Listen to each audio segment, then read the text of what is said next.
Alright guys, स्वागत है आपका इस वीडियो में। तो यार जैसे कि मैंने आपको बोला था कि आज के दिन में मैं सेकंड वीडियो लेके आऊंगा, तो ये रही सेकंड वीडियो। मुझे पता है यार आज थोड़ा लेट हो गया वीडियो डालने में, लेकिन 2 वीडियोस डाली है। इसके बीच में मेरे को थोड़ा और एक्स्ट्रा काम था, इस वजह से यहाँ पे लेट हो चुका है। बट इन दी एंड यहाँ पे यार कुछ कमेंट्स आए थे मेरे को, लोग मुझसे पूछ रहे थे कि यार ये चैप्टर आप कहाँ से पढ़ रहे हो और इसकी मांगा इमेजेस दिखा दिया करो। तो भाई मैं तुम्हें बता देता हूँ पहले से ही कि मैंने पहले भी बताई ये बात, मैं फिर से तुम लोगों को बता देता हूँ कि यार इसके कुछ चैप्टर्स नहीं है, सिर्फ स्टोरी टाइप है, रिटर्न कंटेंट है। इसकी कोई इमेजेस होती तो यार मैं खुद ही दिखा देता, नहीं है इमेजेस इसलिए नहीं दिखा सकता। तो ऑब्वियसली जो लोग इस स्टोरी का नाम पूछ रहे थे, यार ऑब्वियसली टाइटल पढ़ो यार, ओपियम नॉक्ड अप नाम है इसका, ठीक है। इससे आप सर्च कर सकते हो, स्टोरी आपको मिल जाएगी इंटरनेट पे। तो चलो फिर ये वीडियो शुरू कर लेते हैं। चैप्टर की शुरुआत में हमें यहाँ पे दिखाया जाता है अगले दिन का सीन, और टॉर्नेडो इधर काफी ज्यादा बीमार होती है अगली सुबह जब वो उठती है, क्योंकि ऑब्वियसली उस नीली भूतनी से लड़ने के बाद यार उसकी ऐसी तैसी हो चुकी होती है, ऊपर से उसके हाथ में भी चोट लग चुकी होती है, और जो उसके सर में दर्द था वो अब माइग्रेन बन चुका होता है, जिस वजह से वो अपनी साइकिक एबिलिटीज का इस्तेमाल नहीं कर सकती है, और होपफुली इससे उसके बच्चे को इफेक्ट नहीं हुआ होगा। तभी यहाँ पे फुबुकी आती है हनी चाय लेके, और तात्सुमाकी को काफी खुशी होती है कि फुबुकी इधर है उसका ख्याल रखने के लिए, लेकिन उसे पता होता है कि यहाँ पे फुबुकी किस बारे में बात करेगी, और वो इस बारे में बात बिल्कुल भी नहीं करना चाहती। फुबुकी ये कहती है कि मुझे माफ करना, मुझे सुन के काफी अफसोस हुआ जो भी कल हुआ। कई सारी मैगजीन्स और न्यूज़पेपर में यही लिखा हुआ है, मीडिया इसलिए मेरे को बिल्कुल भी पसंद नहीं है। इस समय हम कुछ भी नहीं कर सकते सिवाय इंतजार करने के, जैसा कि तुमने कहा था कुछ समय बाद ये लोग खुद ही चुप हो जाएंगे। तो तात्सुमाकी यही कहती है कि ये सब उस बेवकूफ की गलती है, वो इन सब चीजों की रिस्पॉन्सिबिलिटी क्यों नहीं ले लेता। तो फुबुकी कहती है क्या बोला तुमने, क्या तुमने कुछ कहा अभी बड़ी बहन। तो तात्सुमाकी कहती है ना कुछ नहीं कहा मैंने, तुम प्लीज चली जाओ फुबुकी, मुझे अकेला छोड़ दो। यहाँ पे फुबुकी ये देखती है कि भले उसकी बड़ी बहन कितनी ज्यादा ताकतवर एस्पर है, लेकिन अब उसे देख लो कितनी ज्यादा टेंशन में है और रजाई में घुस के बस बैठी हुई है। वो पूछती है कि इससे कहीं सैटामा का कुछ लेना देना तो नहीं है। तो तात्सुमाकी कहती है अगर तुमने ये नाम एक और बार लिया ना, मैं तुम्हारी ऐसी तैसी कर दूंगी। फुबुकी कहती है कि सिस्टर तुम्हारे और उसके बीच में चल क्या रहा है, मेरे को तो ऐसा लग रहा था तुम लोगों ने सॉर्ट कर लिया सब कुछ, प्लीज मुझे कुछ तो बताओ, मुझे अपनी हेल्प करने दो। तो तात्सुमाकी यही कहती है कि मुझे उस बिना बालों वाले पागल की कोई जरूरत नहीं है, वो हमेशा मेरे रास्ते में आ जाता है। मैं उस मॉन्स्टर को बस खत्म करने ही वाली थी, लेकिन वो वहां पे पहुंच गया और मेरा किल चुरा लिया। मुझे समझ नहीं आता वो चाहता क्या है, ऐसे मेरा पीछा करता है जैसे मैं अपना ख्याल रख ही नहीं सकती। भाई मैं अपना ख्याल रख सकती हूँ, मैं बेसहारा नहीं हूँ, बस मैं प्रेग्नेंट हूँ। फुबुकी कहती है कि देखो बड़ी बहन, मैं जानती हूँ कि मुझे ये सब कहने का कोई हक नहीं है, लेकिन मेरे ख्याल से तुम्हें सैटामा को एक चांस देना चाहिए।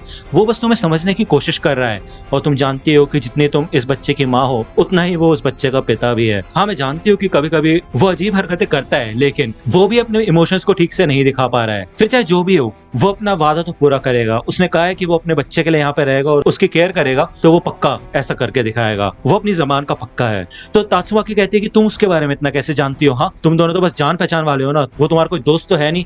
तो फुबुकी कहती है नहीं मतलब तुम्हारी बात ठीक है, लेकिन जेनोस भी काफी चीजें बताता है मेरे को।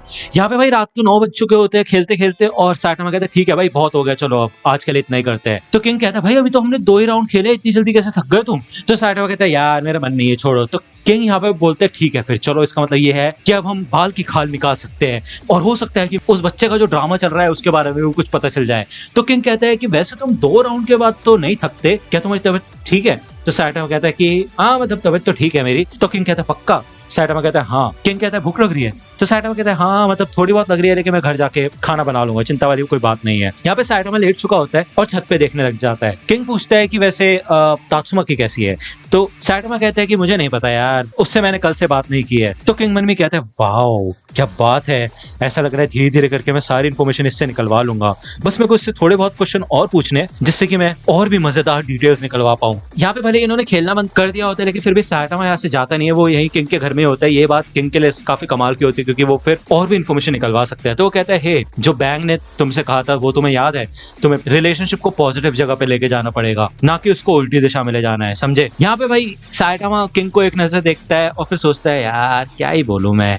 तो किंग कहता है कि देखो अगर तुम एक दूसरे को ऐसे अवॉइड करते रहोगे तो तुम दोनों की एक काफी घटिया और कड़वी मैरिज होगी, तुम्हारा रिलेशन भी अच्छे से नहीं बन पाएगा। ये सुन के सैटामा थोड़ा सीरियस हो जाता है और वो कहता है कि देखो मैं ऐसा नहीं है कि उसको इग्नोर करना चाहता हूँ, मतलब वो बंदी काफी अच्छी है लोगों को पुश करने में, वो किसी को भी अपने पास ही नहीं आने देती, वो हमेशा यही करती है। तो किंग कहता है कि हाँ तुम सही कह रहे हो, लेकिन वो तो सबको पुश करती है, अपनी सिस्टर को भी, तो क्या तुम उसे अपने आप को पुश करने दोगे, तुम बताओ मेरे को। यहाँ पे वो एक और गेम की सीडी लगा देता है और वो कहता है कि अगर वो तुम्हें हमेशा पुश करती रहेगी तो तुम अपनी तरफ से कोई एफर्ट नहीं डालोगे। ये सोचो कि जिनको भी उसने पुश किया है उसके बाद किसी ने भी फिर से उसके पास जाने का ट्राई नहीं किया, यहाँ तक कि उसकी खुद की सिस्टर ने भी नहीं। तो तुम तो कुछ करो साइटामा, तो बताओ फिर क्या चाहते हो। तो साइटामा कहता है यार मुझे नहीं पता, लेकिन हाँ मैं हार तो नहीं मानना चाहता, मैं भी ट्राई करना चाहता हूँ। तो किंग कहता है कि देखो तुम दुनिया के बेस्ट हीरो बनना चाहते हो, है कि नहीं। मेरे ख्याल से इस गोल के अंदर तुम्हें ये भी इंक्लूड कर लेना चाहिए कि तुम एक बेस्ट डैड भी बन के दिखाओ। तुम लोगों के लिए तो हीरो हो, लेकिन अपने खुद के बच्चे के लिए भी तुम एक हीरो रहोगे, उसके लिए तुम्हें एक अच्छा हीरो बनना पड़ेगा और अपने डैड की ड्यूटीज निभानी होगी। तो साइटामा कहते क्या आप तुम मेरे को डैड बनने का लेक्चर दे रहे हो, भाई तुम्हारे खुद के बच्चे नहीं है, तुम कहाँ से लेक्चर देने लगे। तो किंग कहता है अरे हाँ मेरे को पता है कि मेरे पास बच्चे नहीं है, लेकिन फिर भी मैंने ऐसे कई गेम्स खेले जहाँ पे मैंने डैड का रोल प्ले किया है, तो मुझे पता है बच्चे कैसे पालते हैं, ठीक है। तो मेरी बात समझने की कोशिश करो। फ्यूचर में सोचो अगर तुम्हारा बच्चा बिलियनर बन गया या फिर ऐसे कुछ बन गया, तो वो बस अपनी माँ को ही याद करेगा, तात्सुमाकी तात्सुमाकी तात्सुमाकी। वैसे तुम्हें पता है तात्सुमाकी का स्टेटस कितना हाई है और वो कितनी अमीर है, इसी वजह से हीरो एसोसिएशन में भी उसको इतनी इंपॉर्टेंस मिलती है। तो साइटामा कहते क्या क्या क्या क्या तात्सुमाकी अमीर, तात्सुमाकी के पास पैसा है। तो किंग मन में कहता है बस फंस गया अब तो ये। हाँ यार तुम्हें नहीं पता क्या, उसकी फैमिली के पास बहुत पैसा है भाई, करोड़ों में पैसा दबा कर रखा है। जब मैं पहली बार एसोसिएशन में आया था तभी मैं कोई सुनने में आया था, तुम्हें नहीं पता ये बात। तो इसलिए मैं कह रहा हूँ अगर तुम्हारा बच्चा बड़ा हो गया तो वो अपनी माँ के पैसे से बहुत ऐश काटेगा सच में, और तुम्हें तो भाव तक नहीं देगा। यहाँ पे साइटामा उठ के बैठ जाता है और कहते हैं देखो पैसे की कोई बात नहीं है, मैं सच में अपने बच्चे के लिए यहाँ पे रहना चाहता हूँ और उसका ख्याल रखना चाहता हूँ। भले मैंने तात्सुमाकी से कहा था कि मेरे को कोई फर्क नहीं पड़ता कि मैं उसकी लाइफ में किसी तरह से कनेक्टेड रहता हूँ या नहीं रहता, बस मैं अपने बच्चे को बड़ा होते देखना चाहता हूँ। तो यहाँ पे साइटामा मन में कहता है यार हद हो गई, तात्सुमाकी अमीर है, कई लोग मेरे को गोल्ड डिगर बोलना शुरू न कर दे। तो किंग कहता है फिर बताओ साइटामा क्या सोचा तुमने, क्या तुम इसके बारे में कुछ करोगे। तो साइटामा कहता है हाँ मेरे ख्याल से मेरे को जाके उससे बात करनी चाहिए। यहाँ पे अगले दिन से साइटामा उससे कांटेक्ट करने की कोशिश करता है, लेकिन तात्सुमाकी उसके एक भी मैसेज कॉल या फिर मेल का रिप्लाई नहीं देती, उसको इग्नोर करने लग जाती है। तकरीबन 3 दिन तक यहाँ पे साइटामा एफर्ट डालता रहता है और उसके बाद वो उसके अपार्टमेंट में भी जाता है तो वहाँ पे वो होती नहीं है। वो एक नोट भी छोड़ता है, उसका भी कोई रिप्लाई नहीं मिलता उसको।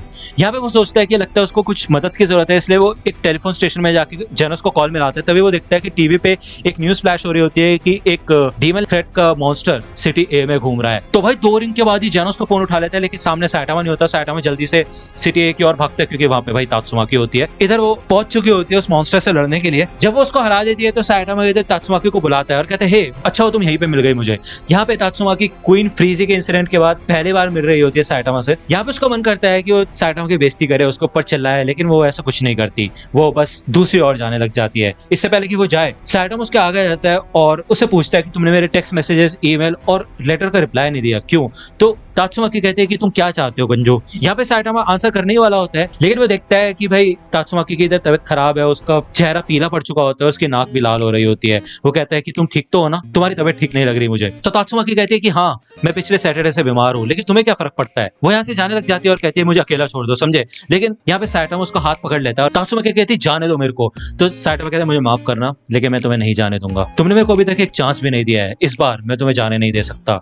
यहाँ पे तात्सुमाकी समझ जाती है कि साइटामा भाई सीरियसली बात कर रहा है। उसको धीरे धीरे गुस्सा आने लग जाता है और वो अपने दूसरे हाथ से भाई एक मलबे का टुकड़ा साइटामा के सर पे मार दिया, लेकिन भाई साइटामा को यहाँ पे कुछ भी फर्क नहीं पड़ा होता और वो ये सोचते हैं कि भाई वो ट्राई भी क्यों कर रही है। साइटामा कहता है देखो शांत हो जाओ डैड्स, मैं तुमसे बात इसलिए करना चाहता था क्योंकि मैं तुमसे माफी मांगना चाहता था, मेरी वजह से तुम्हें उस मॉन्स्टर से अकेले लड़ना पड़ा। मैंने तुमसे वादा किया था कि मैं तुम्हारे साथ हमेशा रहूंगा और तुम्हारी असाइनमेंट्स भी पूरी करूंगा। मेरे को तुम्हारे साथ उस समय होना चाहिए था जब तुम उस मॉन्स्टर से निपट रही थी। तो जब मैं निकला था तब तुमने मेरे से पूछा था कि मैं कहाँ पे हूँ, लेकिन तुमने मुझे कॉल भी नहीं किया। यहाँ पे तात्सुमाकी शांत होने लग जाती है और ये सॉरी वगैरह सुन के वो काफी रिलैक्स फील करने लग जाती है और साइटामा भी इधर तात्सुमाकी का हाथ छोड़ देता है। उसे याद होता है कि कैसे पहले तात्सुमाकी को बहुत गुस्सा आया था और वो फुबुकी के ऊपर बहुत गुस्सा करने वाली थी, लेकिन साइटामा ने उसका हाथ पकड़ के उसको शांत कर दिया था उस समय भी। तो अभी भी यार तात्सुमाकी को काफी अच्छा फील हो रहा होता है। उसे एहसास होता है कि वो इन सब चीजों में अकेली नहीं है, साइटामा भी उसके साथ है। भले ही उसको जरूरत ही नहीं है साइटामा की, वो अकेले सब कुछ कर सकती है, लेकिन किसी का सपोर्ट होना काफी अच्छा लगता है। वो अपने आप से यही पूछती है कि उस दिन फ्रीजी से लड़ते वक्त अगर साइटामा वहां पे नहीं पहुंचता तो क्या तात्सुमाकी सच में उसे हरा पाती। उस दिन उनके बच्चे की जान भी खतरे में आ सकती थी। इतनी बड़ी गलती की है